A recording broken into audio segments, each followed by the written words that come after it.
पटेल जी, अजय कुशवाहा जी और इस कार्यक्रम को कराने वाले चिनारी के लोकप्रिय विधायक और पूर्व मंत्री श्री मुरारी गौतम जी का हम आभार व्यक्त करना चाहेंगे कि आपने अच्छा कार्यक्रम और यहाँ पर बस्ती रविदास समाज के लोगों का मैं आपकी धरती बेटी बहू हूँ, आपको प्रणाम करती हूँ। और एक बहुत संक्षेप में मैं कहना चाहती हूँ कि चूंकि रविदास सम्मान समारोह है तो रविदास की जो भारतीय जनता पार्टी काम कर रही है कि ऐसा चाहूँ राज में जहाँ मिले सबन को अन्न, ऐसा चाहूँ राज में जहाँ मिले सबन को अन्न, छोट पर सब संपत्ति रविदास रहे सन। रविदास की विचारधाराओं पर अगर कोई पार्टी चल रही है तो भारतीय जनता पार्टी चल रही है। बाबा साहब के मानवतावादी मूल्यों पर और मानव नैतिक मूल्यों को जो संविधान में बाबा साहब ने समानता की बात की, उनके विचारों पर जो कोई चल रहा है तो भारतीय जनता पार्टी चल रही है। रविदास समाज के लोग यहाँ उपस्थित हैं, मैं आप लोगों के बीच में एक बात जरूर कहना चाहती हूँ, इतिहास को याद रखिएगा। बाबा साहब को किसने चुनाव हरवाया? आप याद रखिएगा कि कितनी रैलियां उस समय जवाहरलाल नेहरू जी ने कांग्रेस पार्टी ने किस तरह से बाबा साहब को साजिश के तहत संसद में घुसने नहीं दिया। वो लोग दलितों का वोट देते हैं और कहते हैं कि मैं संविधान बचाने वाला। तो मैं रविदास समाज से कहना चाहती हूँ कि किसी के बाप में मत आइएगा। ये जीवन बाबू यहाँ से रहे यहाँ के द्वारा आए हुए अपने अतिथियों का सम्मान करते हुए ताली से स्वागत करेंगे। बिहार सरकार के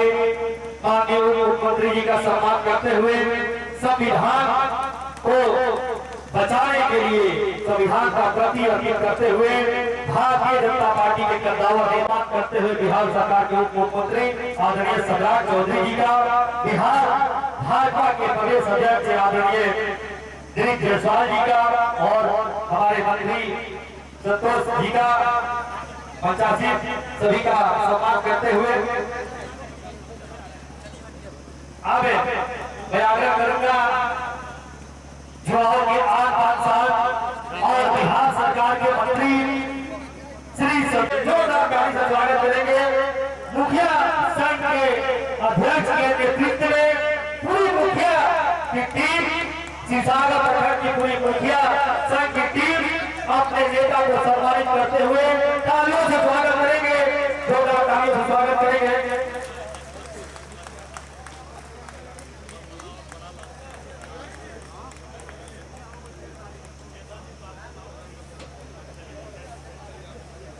अब मैं आग्रह करूंगा रविदास महासभा रोहतास की पूरी टीम से कि जल्द जाए समय को देखते हुए प्रताप जी, श्री गुरियाम जी और गौरव जी, रविदास समाज की पूरी टीम अपने नेता को बड़े भाव से स्वागत करते हुए ताली बजाते बजाते रहिए। आप लोग रविदास समाज की पूरी टीम माननीय उप मुख्यमंत्री सम्राट चौधरी जी और भारतीय जनता पार्टी के प्रदेश अध्यक्ष श्री दिलीप जायसवाल जी का सम्मान करते हुए यहाँ पे 85 लोग हैं। आप सम्मान का कार्यक्रम को समाप्त करें और समय को देखते हुए आप मंच को खाली कीजिए। आज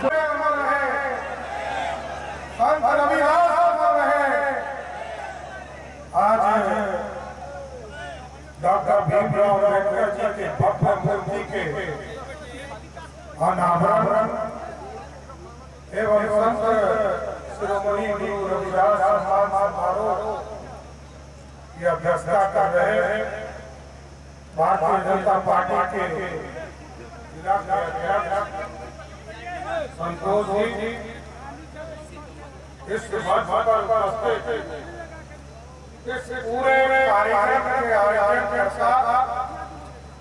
और जिन्होंने आपको आमंत्रण देकर इस सिलसिला धूप में आपको बुलाने का मौका दिया, हमारे भाई साथी मित्र बिहार सरकार के पूर्व मंत्री मंच पर उपस्थित भारतीय जनता पार्टी के लोकप्रिय अध्यक्ष बिहार सरकार के पूर्व मंत्री आदरणीय जायसवाल जी, जनता दल यूनाइटेड के नेता और बिहार सरकार के मंत्री आदरणीय जवाहर साहब, हमारे साथी मित्र और इसी धरती के लाल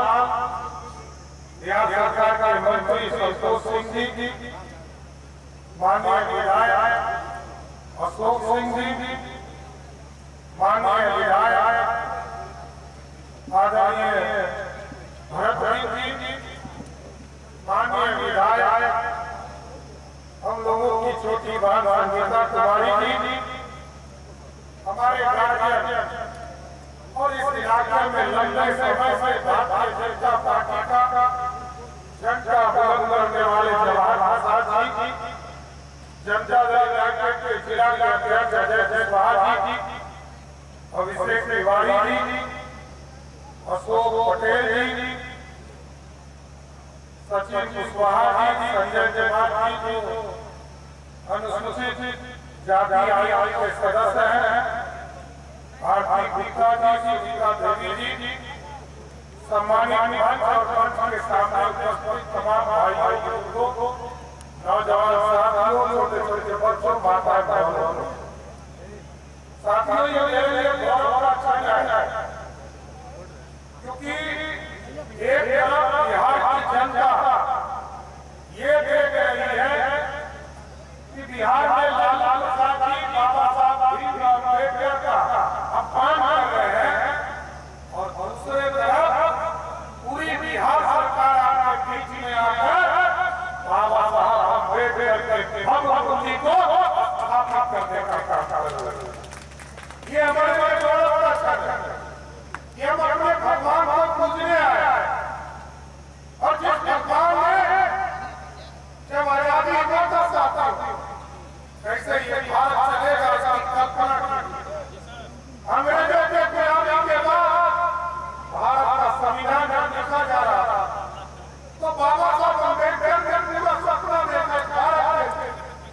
और आज 75 वर्षों के बाद भी ये भारत का संविधान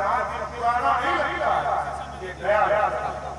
ये सपना था बाबा साहब, और मैं तो दलित समाज से,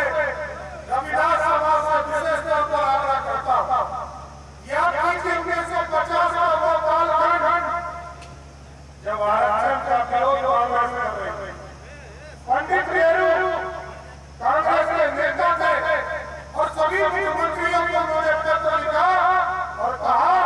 कि दलितों को आरक्षण नहीं मिलना चाहिए। ये दिन याद रखने आजादी के नाम पर लंबे समय तक वोट लेने का काम किया। 55 वर्षों तक कांग्रेस पार्टी ने राज किया, लेकिन भारत में स्वतंत्रता आई से समझिए, ये जो सामाजिक क्रांति थी 74 यदि नहीं आया होता तो संपूर्ण आजादी नहीं मिली थी। 74 में हमारे लोगों ने आंदोलन किया, जगजीवन राम हो, लाल प्रसाद हो, नीतीश कुमार जी हो, क्या सोशलिस्ट का जो विचारधारा था, सबने एक तरह से समाज न्याय की धारा का रास्ता खोला, लेकिन लाल प्रसाद जी उसी खोज में चले गए, जिसने लोकतंत्र के लिए लड़ाई किया साथियों, उसी कांग्रेस के खोज में चले गए। और आप आजकल देख रहे होंगे, पिछले 2 दिनों से फोटो आ रहा कि बाबा साहब अम्बेडकर साहब को किस तरह राजा के नेता लोग अपमानित करने का काम कर रहे हैं, लेकिन लालू जी की तरफ से एक माफी शब्द नहीं आया। अहंकार क्या दिखा? अहंकार, माफी नहीं दिखा। अरे बाबा साहब अम्बेडकर के लिए आदरपूर्वक बातें होनी चाहिए, लेकिन एक तरफ लालू प्रसाद अपमानित करते हैं, बेटा जब बेटा से पूछा जाता है वो अहंकार दिखाने का काम करता है, और दूसरे तरफ वो सभी कार्यक्रमों में जा रहे हैं और लोगों के बीच में कारण बीमार हो रहे हैं। देखिए, ये हमारे निवास सभा समझना पड़ेगा कि बिहार कैसे उन्नति की ओर जाएगा। आज साथियों, हम लोग समझ अम्बेडकर साहब के नाम पर समर योजना चलाने का काम कर रहे हैं। अम्बेडकर समर योजना 22 तरह की योजना के गाँव घर पहुँचाने का काम किया जा रहा है। एक घर में जाकर पूछा जा रहा है कि आपको आयुष्मान भारत का कार्ड का लाभ मिला कि नहीं, प्रधानमंत्री आवास मिला कि नहीं, आपको पक्का मकान मिला कि नहीं, बिजली कनेक्शन मिला कि नहीं, आपके घर तक पानी पहुंचाते नहीं, आपके घर में सफाई अभियान चलाया जा रहा नहीं। ये आदरणीय प्रधानमंत्री जी और बिहार के लोकप्रिय मुख्यमंत्री नीतीश कुमार ये बढ़ता हुआ बिहार है और बढ़ते हुए बिहार में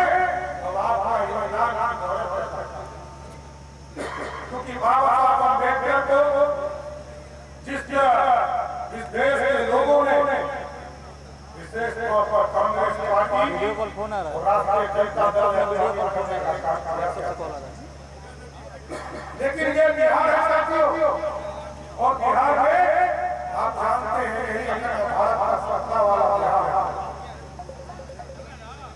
जिस बिहार में आज से 2010 पहले पंडित चाणक्य ने, सम्राट अशोक ने इस भारत को सपना देखा था कि हम 100 दिन काल आएंगे, और आपको याद होगा जब इतिहास पढ़ने में हम पढ़ते हैं तो स्वर्णिम काल देने वाला विधान यही भगत था। और आज मोदी जी ने कहा है, कहना है दुनिया में हम ऐसी ताकत को देश भारत बनाएंगे जो भारत को स्वर्णिम काल देगा। और आज सोने की चिड़िया में नहीं बन रहा है साथियों, आज मोदी जी ने कहा है कि अंग्रेज लूट लिए, आतंकी आए हमने लूट लिया, लेकिन अब मोदी जी ने कहा है कि अब सोने की चिड़िया नहीं बनाऊंगा, अब सोने का शेर बनाऊंगा तो दुनिया में बढ़ाने का काम कर सकेगा और भारत को बढ़ाने का काम कर सकेगा। इसलिए साथियों ये बिहार हार रहा और आप देखा प्रगति यहाँ पे आदरणीय मुख्यमंत्री जी आए और आदरणीय प्रधानमंत्री जी विक्रमगंज आए और प्रधानमंत्री जी